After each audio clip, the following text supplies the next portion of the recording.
Hi, it's Brooke Taylor.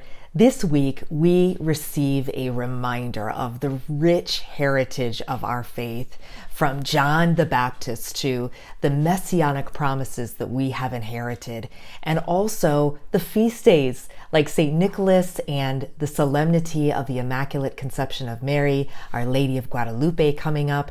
And so it tells us so loudly that we do not walk alone, that we are surrounded by a great cloud of witnesses. And one of my companions this Advent journey has been Saint Therese of Lisieux. And in particular, she writes about a particular Advent, specifically Christmas of 1886, that she was struggling with loneliness and with disappointment, so desperately wanting to enter the Carmel. And I wanted to share just a glimpse of what she writes in Story of a Soul, because I think it relates so perfectly to where we are today. She says, "Each morning brought with it new disappointment, which nevertheless did not shake my faith. I begged Jesus to break my bonds, and he broke them, but in a way totally different from what I expected. The beautiful feast of Christmas arrived, and Jesus did not awaken. He left his little ball on the ground without so much as casting a glance at it." Now, Saint Therese likened herself to a toy of the baby Jesus, to his little ball.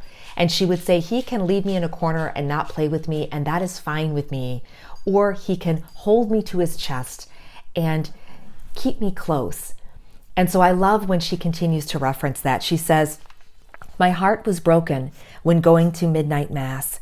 I was counting so much on assisting at it behind Carmel's grills.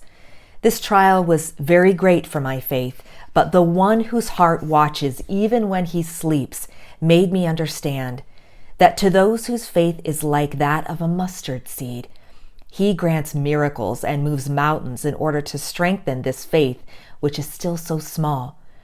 But for his intimate friends, for his mother, he works no miracle before having tried and tested their faith. Did he not allow Lazarus to die even after Martha and Mary told him he was sick? At the wedding of Cana, when the Blessed Virgin asked Jesus to come to the help in the head of the house, didn't he answer her that his hour had not yet come, but after the trial was the reward? The water was changed into wine, Lazarus raised from the dead. Just so Jesus acted toward his little Therese after trying her for a very long time.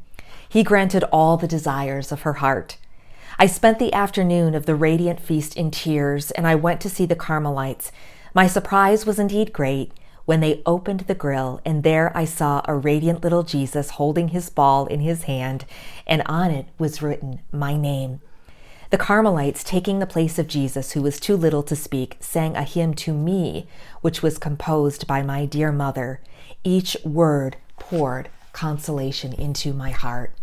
So much to unpack there, but in brief, I think Therese's heart and reflection speak so loudly of where we are now.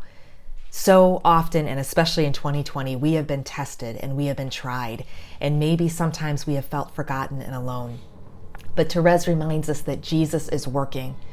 Saint John the Baptist tells us that he is coming, the great Messiah, that all things will become new, that mountains will be made as plains, and that the long-expected Jesus will bring us vindication, joy, beauty, everlasting resurrection, if we just place our trust in him.